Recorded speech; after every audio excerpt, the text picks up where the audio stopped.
Welcome to Michigan Divorce Matters.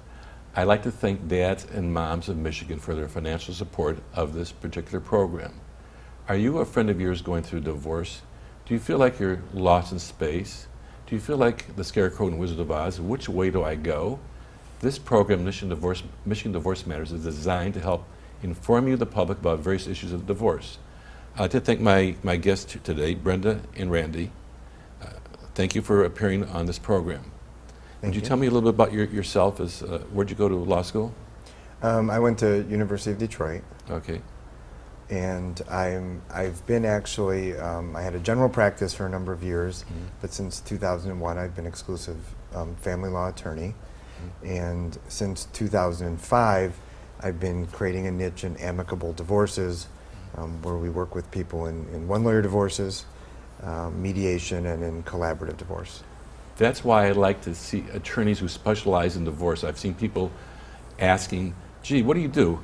Medical malpractice, slip and fall, criminal, incidentally I do family law. This is a gentleman who specializes strictly in family law issues. Brenda, would you tell me a little bit about yourself and where you went to law school? Sure. I went to Cooley Law School, and I graduated in 2010, and I've worked with Randy since 2011. So you both have, I assume you both have the same philosophies. Yes. I'm lost. What do I do? I'm not married. What do I do? I have no children. How do I handle the breakup of our properties and our separation? No kids. If you're not married? If not married. If you're not married, you actually don't have, I don't know if I should use the word luxury, but you can't use the divorce court if you're not married. If you're not married and you do have issues related to property, you have to file a lawsuit in general civil court. And in terms of real property, the courts can help divide if there are some ownership issues. But because Michigan otherwise, there is no common law marriage recognized in Michigan, if people are living together and they're not married, the courts won't help them in terms of resolving issues related to their personal property. So it's more in civil court?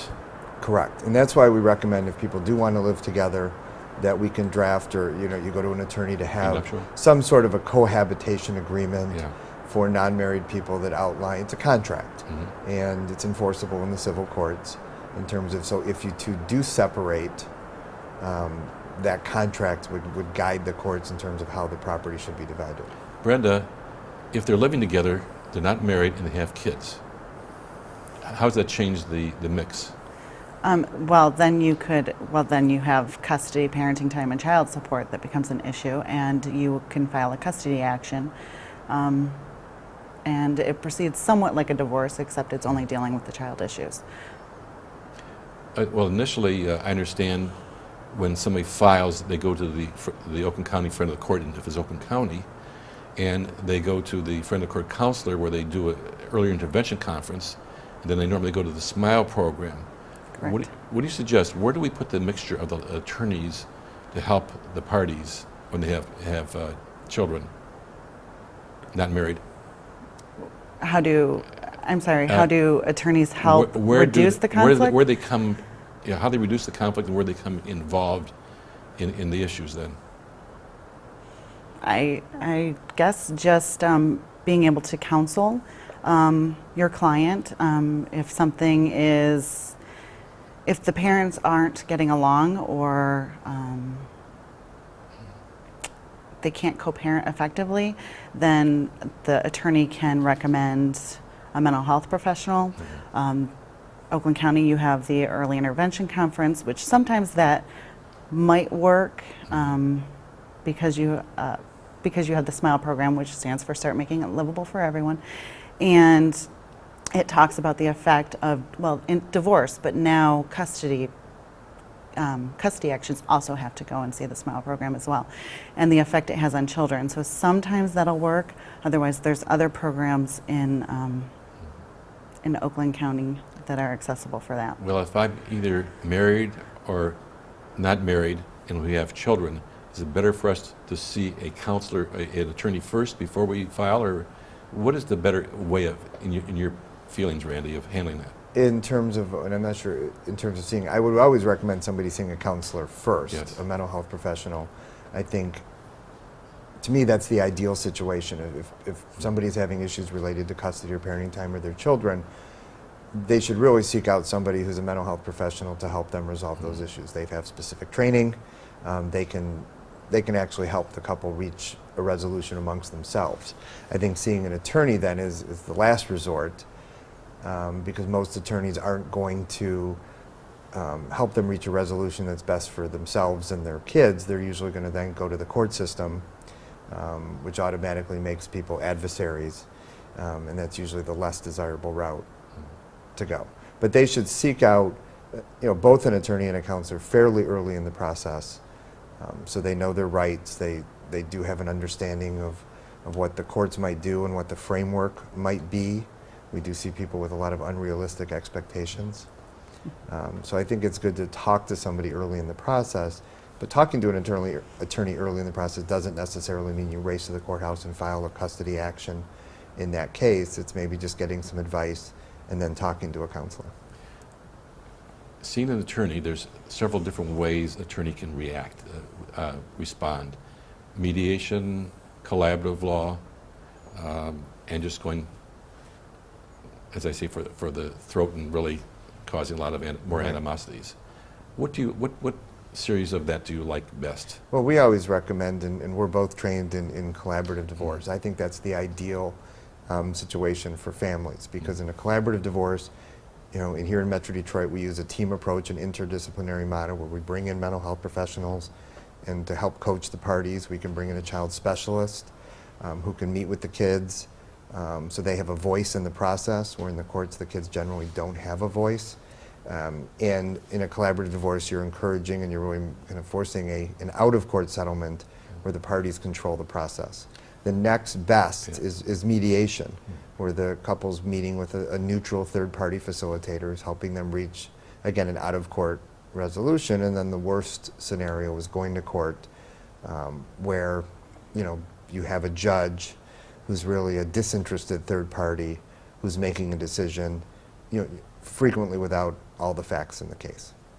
Unfortunately, in Oakland County, my understanding is there's about 45,000 cases that are brought up each and every year that haven't been finalized from the prior year. Another 7,500 cases.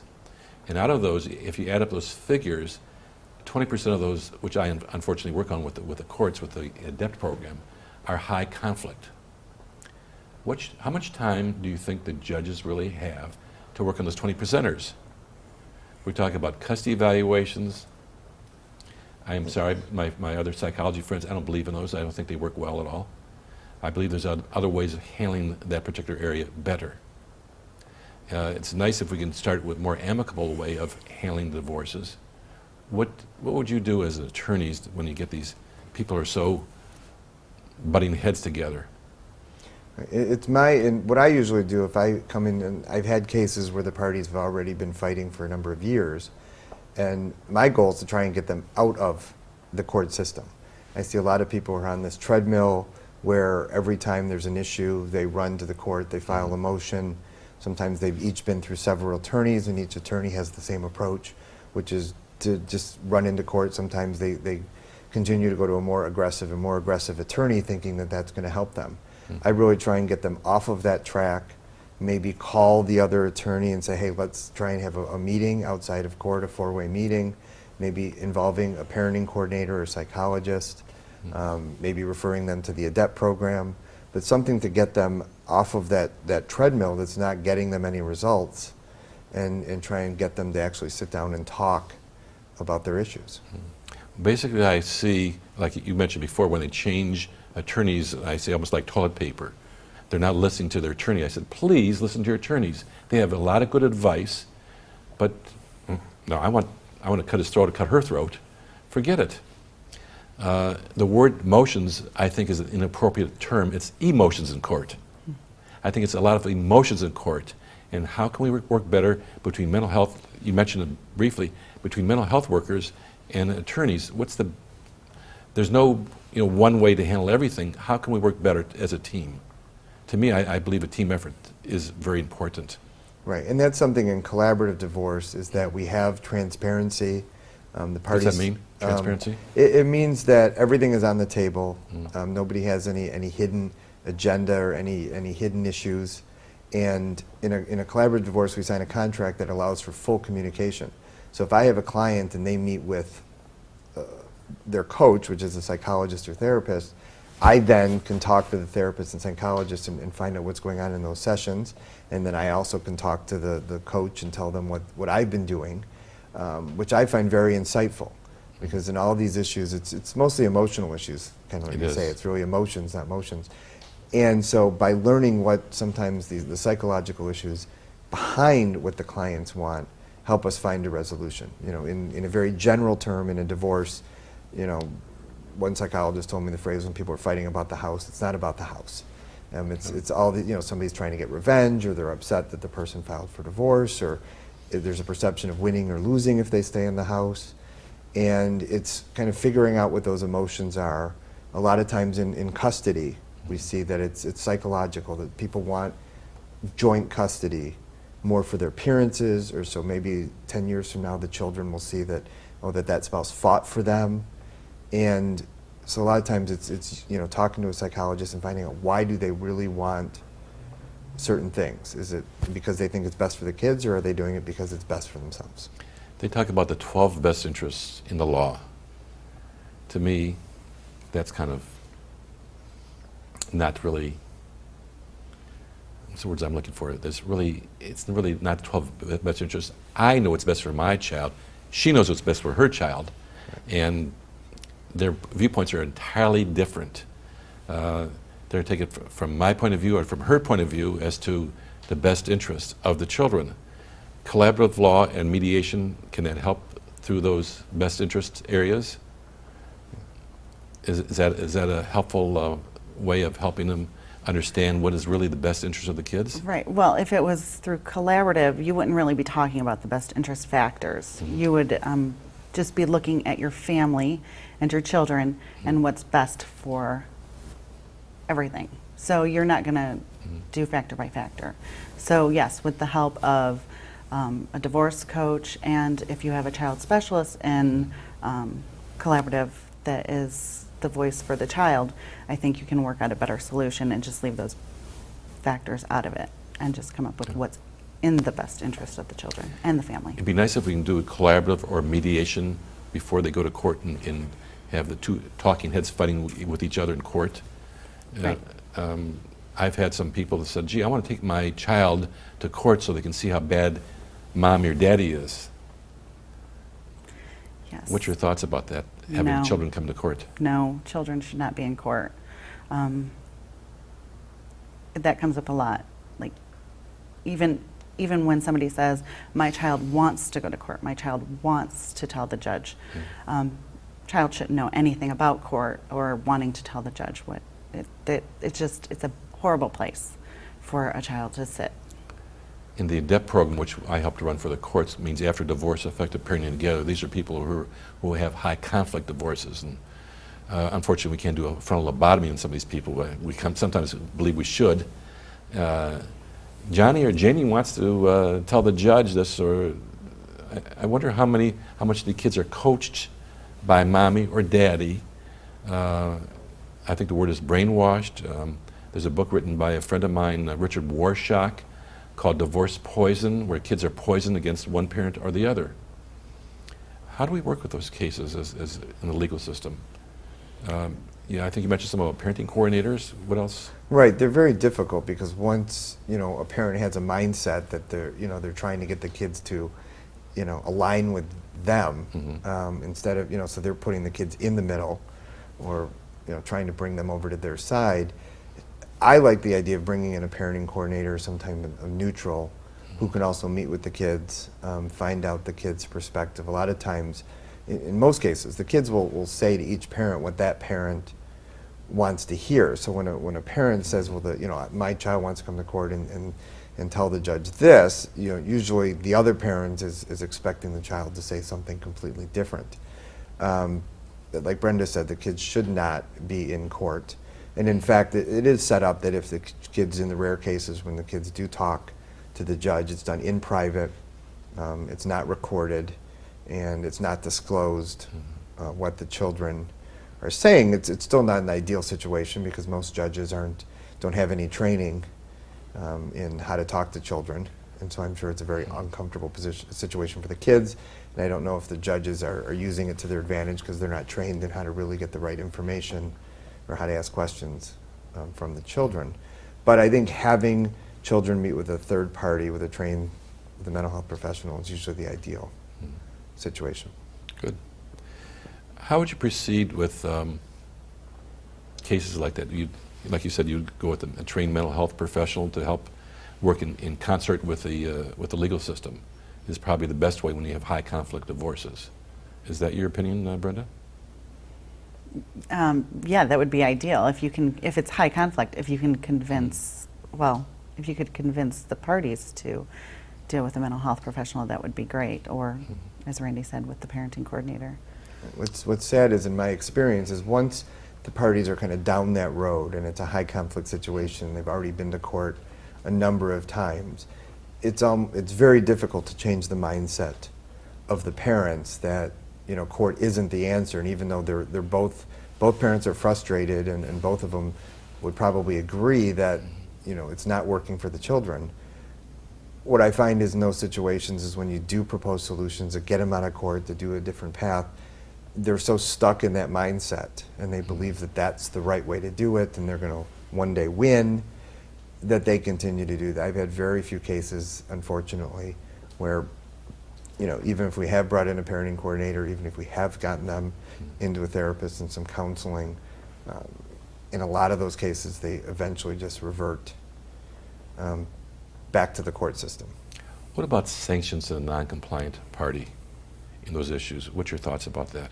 I think I'm in favor. I don't think courts penalize people enough when they do something wrong. In my experience, it's when a parent is doing something, whether they're not following the court orders or they're just simply doing things that are damaging to the children, you have to make 2-3 visits to court on the same issue before the court will finally issue some sort of a sanction. And I think if the courts, and by sanction, you don't want to punish the kids in the process, but maybe it's making that person pay the other person's attorney fees, or some sort of financial penalty to the parent, not to the child, but something that will kind of scare them straight earlier on in the process.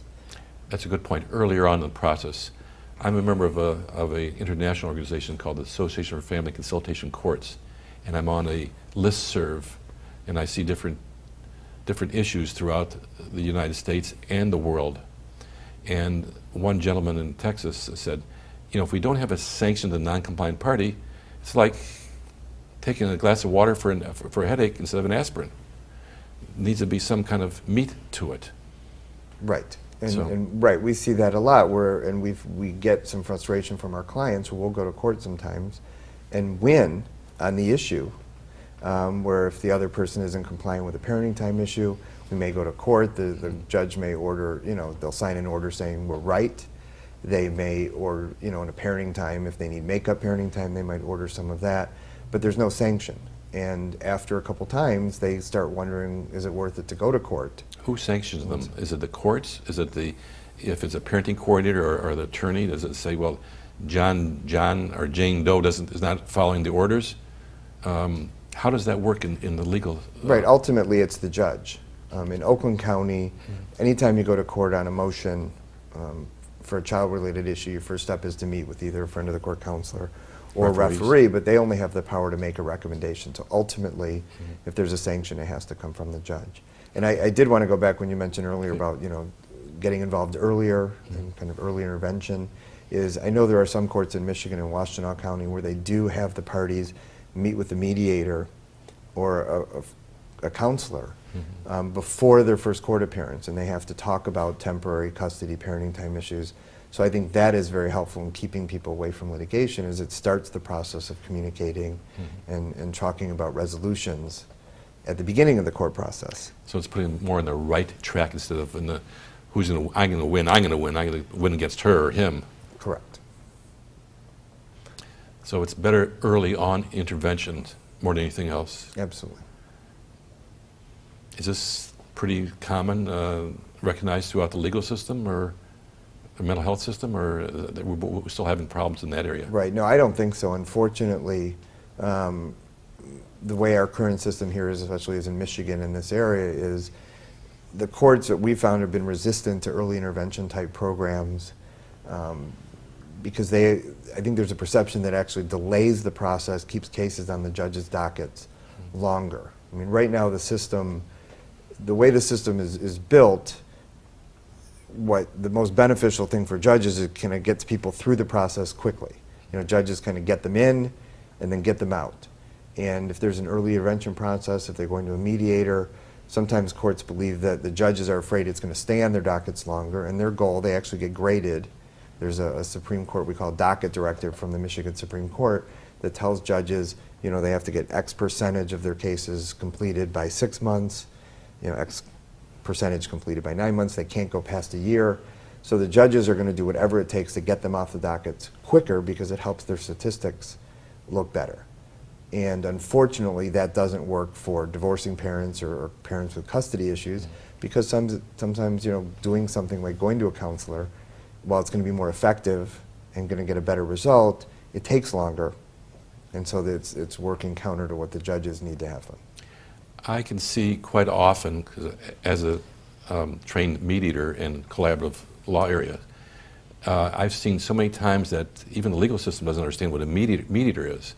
A friend of mine, an acquaintance of mine, who's an attorney, said, "Gee, Bob, how can you be a mediator? You don't know anything about the law."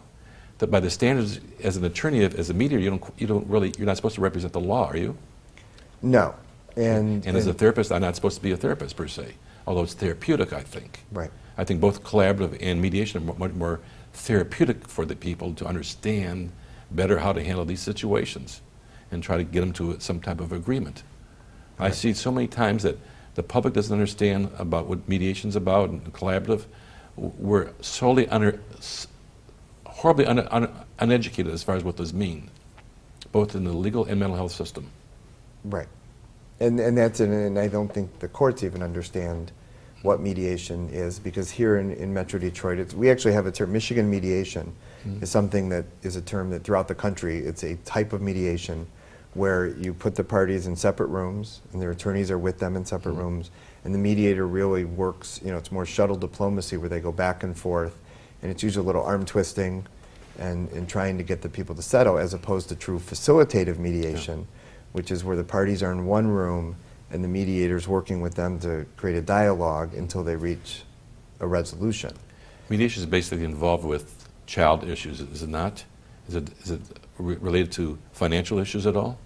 Mediation? I mean, when talks of mediation, let's say they've already had a court order and they still have some problems with some financial issues, like the selling of the house or some financial assets. Is mediation involved in that area? Is that a mediation type situation? Well, typically, if it's property issues after the divorce, it may go to arbitration, which isn't really mediation.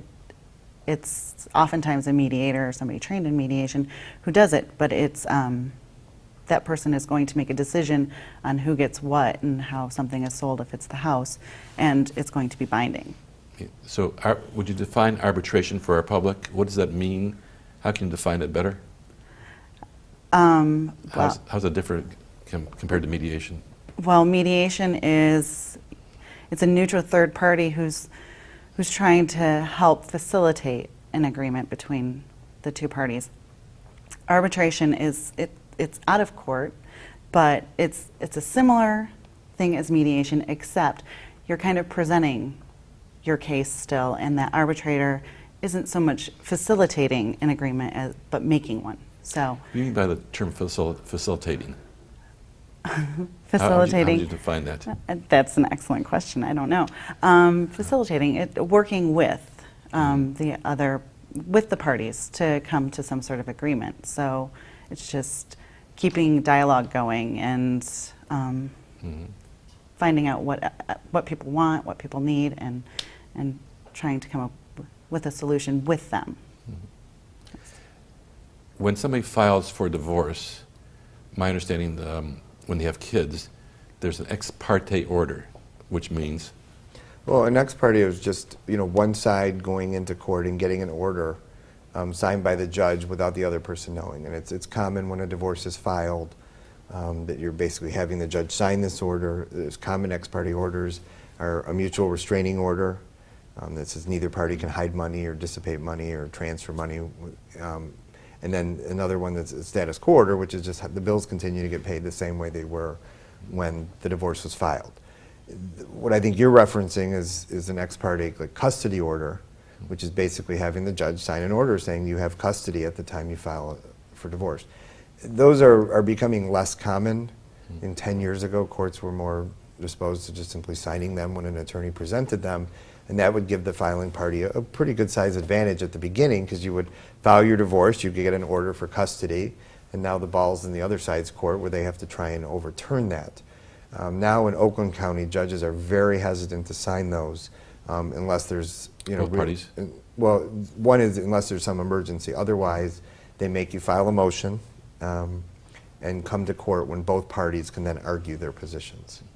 What would you suggest to the general public on, you have kids, you're going through divorce, whether you're married or not married, what would be suggestions to help parties understand better, to lessen the conflict so the kids are not destroyed? How would you summarize that in generally speaking? Yeah, I think it's just, when there's kids involved, it's really trying to put the kids first. And it's not what you want for the kids and not what you want for the, that you don't, what you perceive as best for you. It's really truly looking at it from the children's eyes, and that the kids generally love both parents. Kids generally want to spend time with both parents. And I think when people start to do that and they start to make decisions based on what's truly best for the children, and they set aside their own differences, then you start to see a better result for families. Well, Randy and Brenda, I'd like to thank you for your expertise and your knowledge and of collaborative and mediation and how to keep the kids out of it and not get them destroyed. On our website will be your phone number and your address to get a hold of you, the two of you.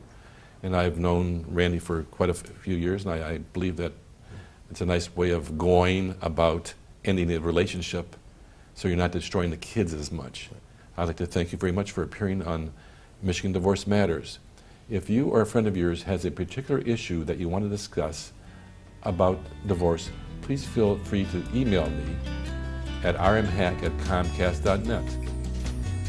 If you'd like to appear on our cable TV program about your particular issue, again, feel free to email me. Thank you for viewing Michigan Divorce Matters.